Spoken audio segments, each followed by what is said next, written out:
So it's this show on Netflix called Making a Murderer. It's about this dude in Wisconsin named Stephen Avery. Stephen Avery ends up getting tried and convicted of a rape. He gets sentenced 32 years. He ends up spending 18 years of his life in prison for a crime he didn't even commit. The crazy part is the police knew he didn't do it. Hell, at one point, another man even admitted to doing it. I thought this type of injustice was only reserved for black folks. I was wrong.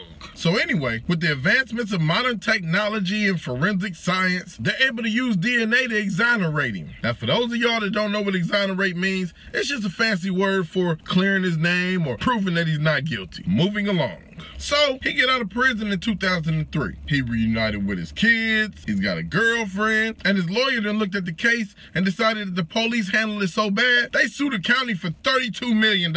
Now, everything for Stephen should be going good, right? Wrong! 2 years after his release, a woman named Teresa Hallback comes up missing. And coincidentally, her last known stop was at the Avery residence. So, guess who the one and only suspect becomes? That's right, you guessed it, Stephen Avery. Now, for the next few days, search teams go out looking for either Teresa Hallback or Teresa Hallback's RAV4. On the final day, they end up locating the RAV4 on the Avery's property, specifically in the family-owned salvage yard. Now, mind you, they found this RAV4 30 minutes after they started searching the family salvage yard. They find the car fully intact. Nothing's wrong with it, even though the salvage yard has a car crusher. Now, inside the car, they find a spot of blood that DNA determines belongs to none other than Stephen Avery. Now, I'll come back to this part. So, they get a search warrant to search Stephen's trailer. They search the trailer for days. They don't find nothing.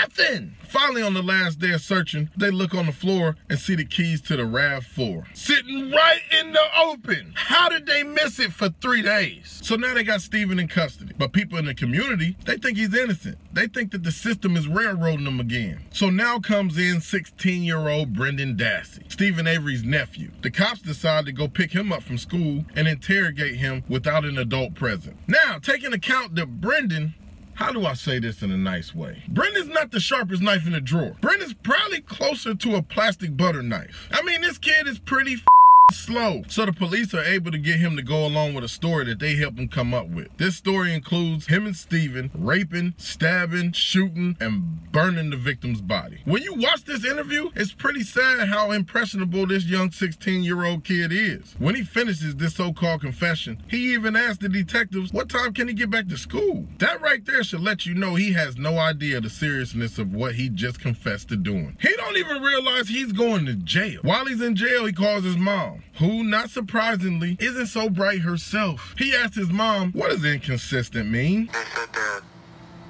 my statements were inconsistent. What does inconsistent mean? I don't know exactly.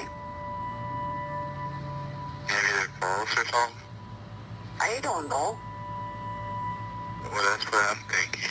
See what I mean? If this family is guilty of anything, they're guilty of being uneducated. Now, back to the blood stain. Back in 1985, when he was being tried for the rape, the cops took blood from him. So they still had blood from him in the evidence room. Now, during his new case, it was discovered that the vial of blood had a hole poked in it, looking like somebody had taken a needle and took some of the blood out of it. Now, I ain't the smartest man, but it looked like it's some shaky business going on. Now, ultimately, Stephen, along with his nephew, Brendan Dassey, end up getting convicted and sentenced to life without parole. Now, that's the first time I ever seen anybody get convicted of something solely off the confession of a person who should be deemed mentally handicapped. Now, I don't think Brendan or Steve did this, but I want to know what y'all think about it. So if you watched the series, I want to know what you think down below. If you haven't watched the series, I encourage you to go to Netflix, check it out, and come back and give me your opinion. All I ask is that you keep it 100 or keep it to yourself.